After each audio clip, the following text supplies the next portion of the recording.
Namaste, I'm Aparna Marar and I hail from India. So I'm today representing Mohiniyattam, which is one of the 8 classical dance forms of India from the state of Kerala. I hail from the state of Kerala, which is the southernmost state of India. And it's exciting, and I'm extremely happy to be attending the International Congress on Dance Research at Hallandale. Thank you for having me.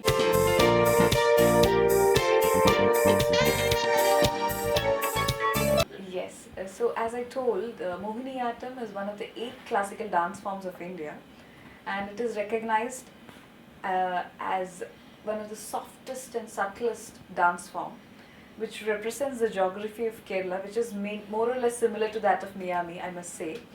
We have a lot of coconut trees, like you do in Miami, and it's a state with water. So we have sea around and backwaters. That's what we are famous for. And the climate of the Kerala is more or less similar to Miami. So the movement of this art form, which is native to the state of Kerala, it more or less resembles the geography of Kerala.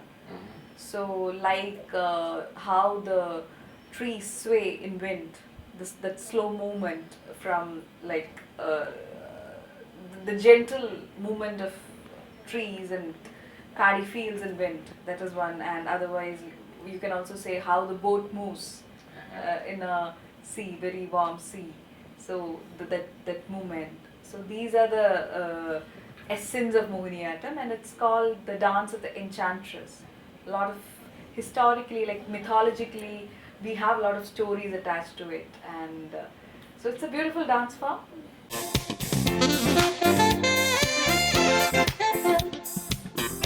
So it has been codified. There is a so in Mohiniyattam, the dance form, like any other dance forms from India, it has got a very rich old heritage, very rich history of around, I must say, like centuries old.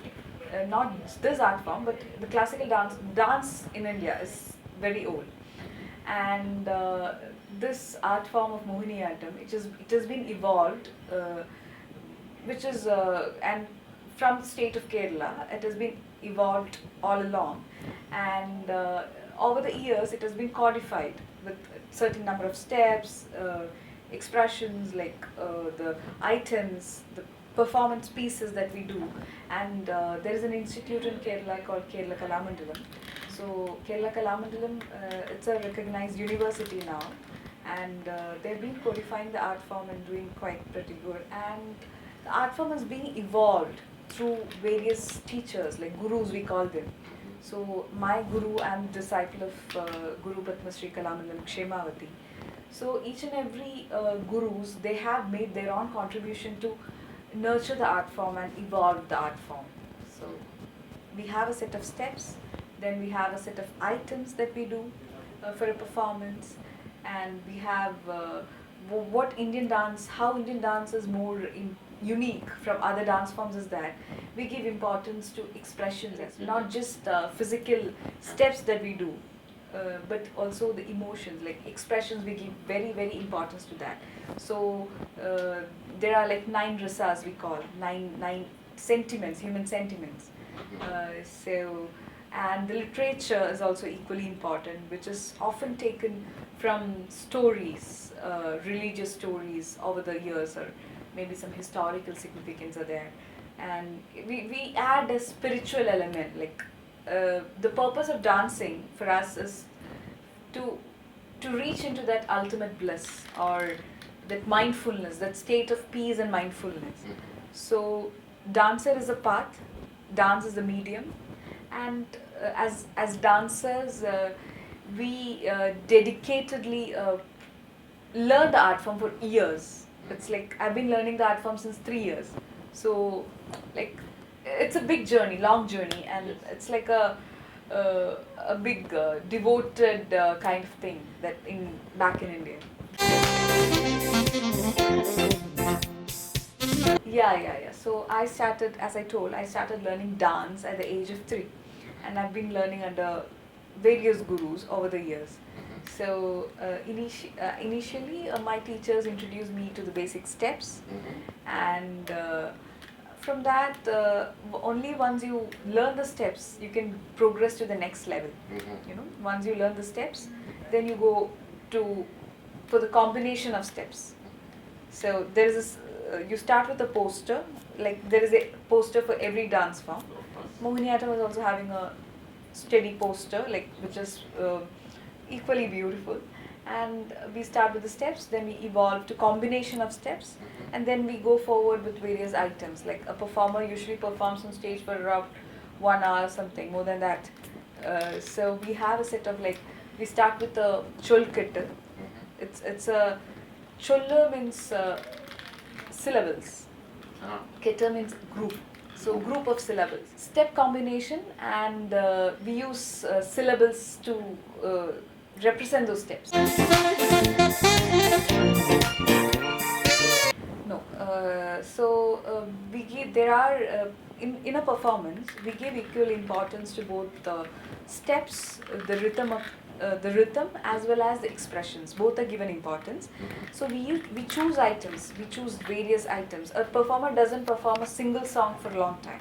You know, we have different songs, and we start with an invocation, which is called which is a prayer. It's a form of prayer. That's how a dancer starts a performance. So that will have more importance to the steps, and then we move on. We slowly move on to pieces which has equal importance to both steps as well as expressions, which is called a varnam. Then again we go forward. We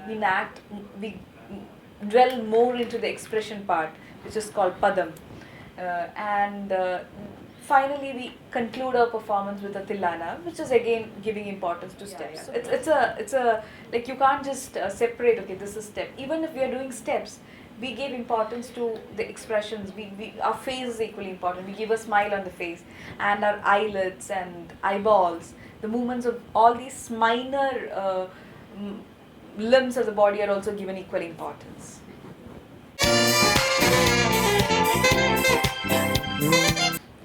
Yeah, I feel amazing connecting with artists all over the globe. I mean, they're performing different art forms. It's a new experience for me as well, because I've been performing a lot. I've been traveling a lot, but first time I'm seeing these many different art forms. I met the artist from Kazakhstan. She's doing Kazakh folk, and from Spain. Like, it's nice to know more about the traditional art forms of different countries. As a dancer, I believe dance is like a universal language, and the style might be different, but what we are conveying is the same, and it's a universal bond that we are developing through dance. So irrespective of language, irrespective of the state, country, it's all.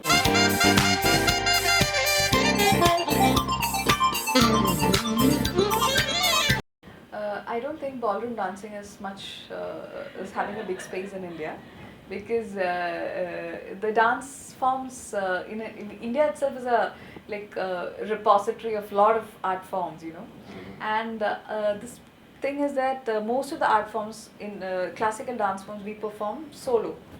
So a single artist is we might be narrating a story, but without any conversations, or the single artist, we do different characters. We enact different characters to convey the story. And the ballroom dancing, the kind of dancing is a bit it is not culturally embedded in the Indian system. So all our art forms are related to the culture. So that's it currently doesn't have much a bigger space in India. Frankly speaking, I don't think so. But it's good to know, because there is a void over there, it can develop.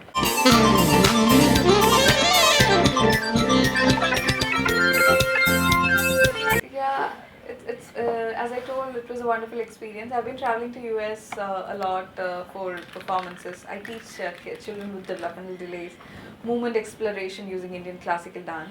So this year's Congress theme was like healing through dance. So I felt so connected to the theme, because I've been practicing that, which is a new genre. Not dance as a therapy is not much explored. It is explored, but not using Indian classical dance. So I find it interesting, and I find great motivation to pursue that stream and do more research on that. So for me, this was like more connecting. I've been a member of CID since 2014.